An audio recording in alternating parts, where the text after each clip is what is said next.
o Rio Negro ele atingiu o mais baixo nível registrado em Manaus nessa segunda-feira. Em apenas um dia, o nível do Rio Negro diminuiu mais de 10 centímetros, reduzindo a vazão de forma inédita.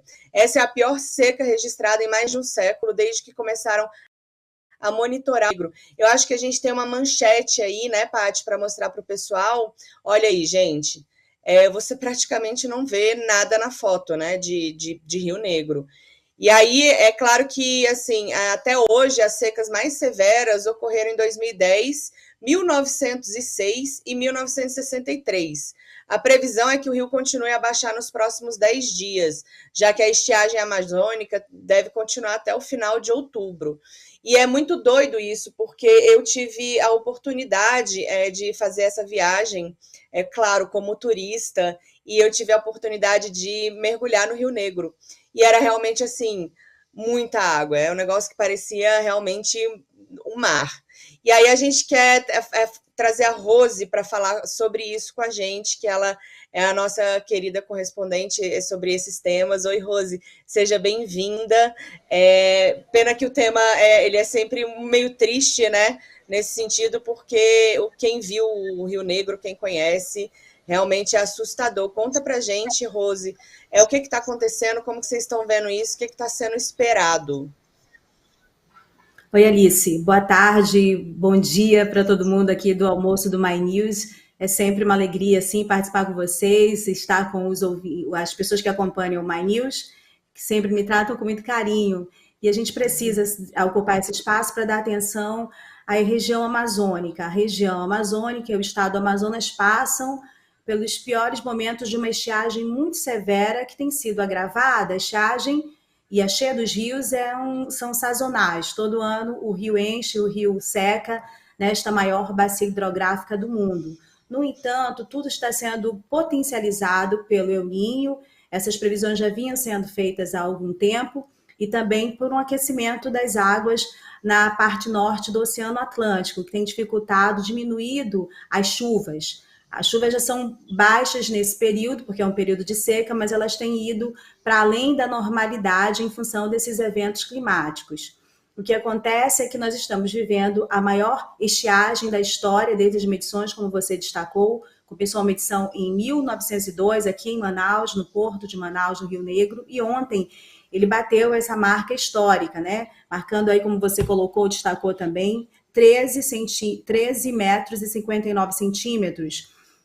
Hoje já diminuiu mais de 10 centímetros, 13,49 é a marca do Rio Negro no porto de Manaus. E essa média de diminuição de 10 centímetros tem sido quase diária. Por isso, essa forte estiagem. Isso já tem acontecido, essas imagens, já desde algum tempo, quando essa estiagem começou a ficar mais severa na cabeceira dos rios, que formam o Rio Amazonas, os dois principais, o Rio Negro, que nasce na parte fora do Brasil, né?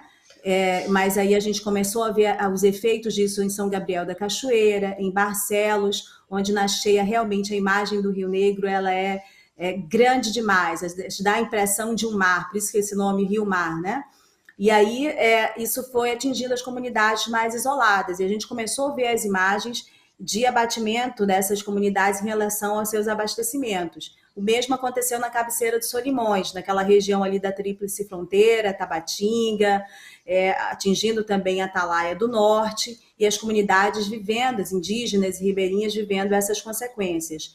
Essa seca foi ficando mais severa ao longo do curso desse rio, e aqui no Rio Negro, né, aqui quando se aproxima o Rio Solimões do Rio Negro para formar o que nós chamamos do Rio Amazonas, bom, essa marca chegou a essa medição histórica de menor seca da história, e as gravidades sociais e ambientais também têm sido demonstradas aí, mostradas pela cobertura da mídia, né? Nós temos visto aí o aquecimento das águas, a morte de botos, morte de peixes também, há registros de outros animais, também eu falo com pesquisadores que também sofrem os efeitos disso, e o efeito sobre as comunidades, né, que vivem à beira desses rios e dependem, né, da dinâmica desses rios. Então, falta de tudo, inclusive na maior bacia hidrográfica do planeta, água potável para beber. Rose, realmente é muito assustador isso, assim, porque muita gente, a gente até percebe, assim, em algumas ocasiões, como existe ainda um desinteresse pelas informações sobre meio ambiente. Em várias ocasiões a gente vê que, por exemplo, não estão nas matérias mais lidas das grandes mídias e tudo mais.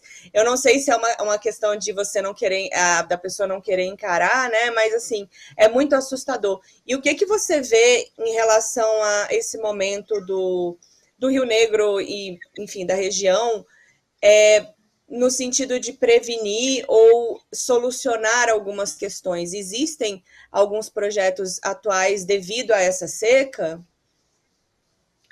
Olha, Alice, eu até comentava hoje na coluna da Band News, quando nós falávamos a respeito da produção do polo industrial de Manaus, da Zona Franca de Manaus.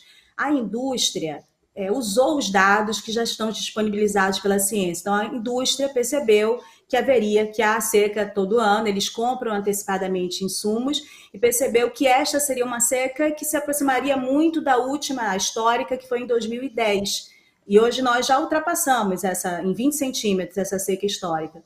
Então, eles compraram insumos antecipadamente, organizaram, sabiam que haveria um investimento maior no transporte para trazer insumos para Manaus e para enviar esses produtos que são produzidos na Zona Franca de Manaus para os grandes centros consumidores. E isso é usado a partir de hidrovias, especialmente a do Madeira e a do próprio Rio Amazonas, né? Segue por Belém.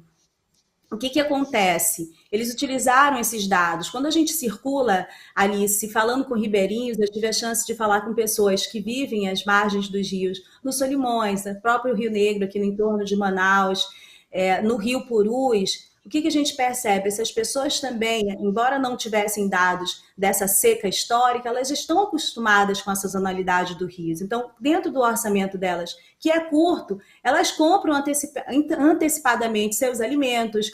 Elas, de anos, já conseguem investir em algum tipo de embarcação mais rápida, uma rabeta, a própria canoa, para facilitar a locomoção dos locais que estão mais isolados. Abrindo parêntese aqui, eu passei em Manacapuru, um local chamado Lago do Piranha, e neste rio Solimões, que é um dos maiores rios do mundo, a gente ficou a cerca de 30 centímetros do fundo do rio. Assim, as imagens são impressionantes.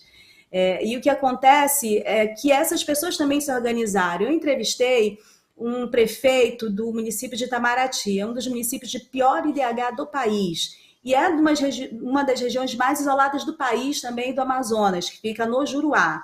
O que ele me disse? Sabia, né, que haveria o El Niño e se antecipou com a compra de medicamentos, com a compra de uma série de coisas que ele sabia que não ia ter como chegar na cidade dele, no município dele, porque haveria vazante e eles ficariam isolados. Para você ter ideia, até diesel, né, antecipado da empresa, que é a concessionária de energia aqui, que é a Amazonas Energia, foi requisitado para que as usinas funcionassem, né, no município e eles não ficassem sem energia elétrica, porque elas funcionam a partir do diesel. Então, essa programação, dentro da limitação do que é a gestão de um município, porque são recursos muito menores, imagina um recurso de um município lá do Juruá, no estado do Amazonas, são recursos muito apertados para esses gestores. E eles conseguiram se antecipar. O que a gente consegue perceber é que nessa sequência de estiagem, de cheias, inclusive de eventos históricos que têm se acumulado nas últimas décadas, né, na última década especialmente,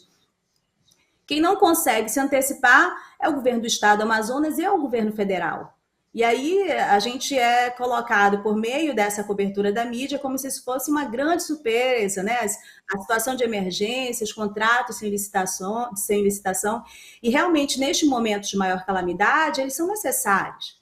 Mas há de se perceber que a gestão de outros setores consegue se antecipar dentro das suas realidades. E os governos, que são os principais locomotores desses recursos, porque no interior do estado não há recursos, né? Há toda uma condição geográfica e um alinhamento das políticas públicas à realidade amazônica. Então, esses municípios dependem muito, né, desses recursos estaduais e federais. Então, esses dois propulsores de recursos não conseguem perceber os dados que já estão disponíveis, né, para se organizar medidas que minimizem esses impactos das cheias, das grandes cheias e das grandes secas nesta região.